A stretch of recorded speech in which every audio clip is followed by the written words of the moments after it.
Today I'm going in on the nutrient that 2% of you under the sound of my voice are actually getting enough of. A vital nutrient that controls a massive part of your body, and we're severely deficient. In fact, your ancestors had twice as much of this, at least, if not 3 times, when they used to eat, now virtually missing from our diets at a normal level. What is it? This nutrient, this mineral, potassium. Don't let the K fool you, but potassium is massively, massively important. Let me show you why, and I'm gonna show you how to get more of it. If you struggle with constipation, heart palpitations, or skipping beats of your heart, fatigue in any sort, muscle problems, cramping, pain, weakness, muscle damage, any numbness and tingling, or if you eat a high processed food diet, are eating a lot of processed salts, which means you're eating a lot of packaged foods, you have gut issues of any sort of malabsorption, Crohn's disease, celiacs, any kind of gut-related problems, or if you're on heart medications,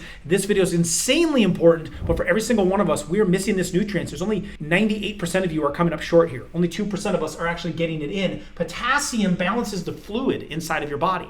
And so it's super important to keep that water balanced. And there's this constant play with sodium and potassium. In our world of processed foods, McDonald's, drive-thrus, we are getting a ton of sodium inside of our system. Now, salt is not the main problem here. We need enough potassium to balance it out. So eating good sea salt is still a really good idea. We need to cut down processed salt, but we've got to increase our potassium. It helps with the contraction of the muscles, the most important muscle being your heart. So if you care about heart health, keep paying attention. It conducts the nerves, the things controlling everything in your body. It lowers blood pressure, lowers osteoporosis risk, lowers stroke risk, as well as decreases your possibility of getting a kidney stone in your life. How do we get more of this delicious nutrient in? It's really fun, really easy, and some of my favorite foods contain lots of potassium. Now, the recommended daily number that you need to get in is 4,700 milligrams.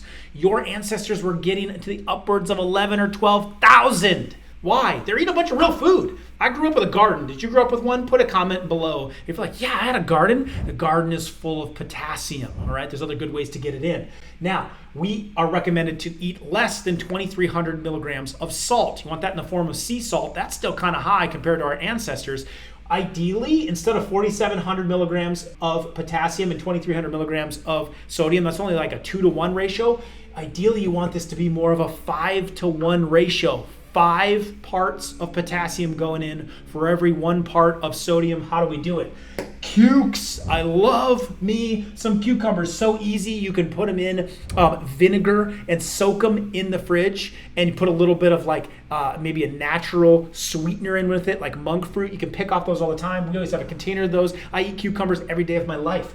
Broccoli is like the superfood. In fact, I'll put a video down below on these 2 nutrients, cucumbers and broccolis, and why I think you should eat more of them outside of just spinach. There's so many benefits. Cooking the spinach and cooking the broccoli actually releases the minerals more. It releases the potassium more. So you might gently cook it. Don't overcook it. Melon, honeydew melon, or a cantaloupe, very, very good source of it. I would eat those isolated by themselves, preferably in the morning time, so you can burn up some of the fructose that comes with it, but it's really hydrating and has lots of potassium.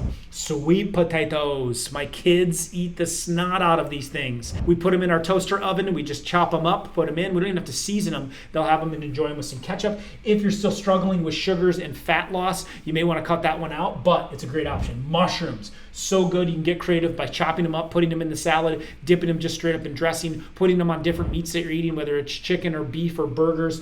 Work them in for more potassium. Grapefruit, obviously contraindicated if you're on some heart medications, but that's a fantastic one, as well as O's, oranges. Another good option. You can also supplement this with an electrolyte powder. The one I use is below, so I put that in on top of eating lots of these foods to get myself to that 5-to-1 ratio and counteract what 98% of people in America are missing, so I can lower my blood pressure, keep my bones strong, decrease my stroke risk, and prevent kidney stones. We need potassium inside of our bodies. And there are so many common, forgotten superfoods right here in this country that can load you up on it. Its counterpart, magnesium. The 2 of them are buddies. They work together. I think the next video you should check out is on magnesium and how to also get that super mineral into your system. Check it out right here.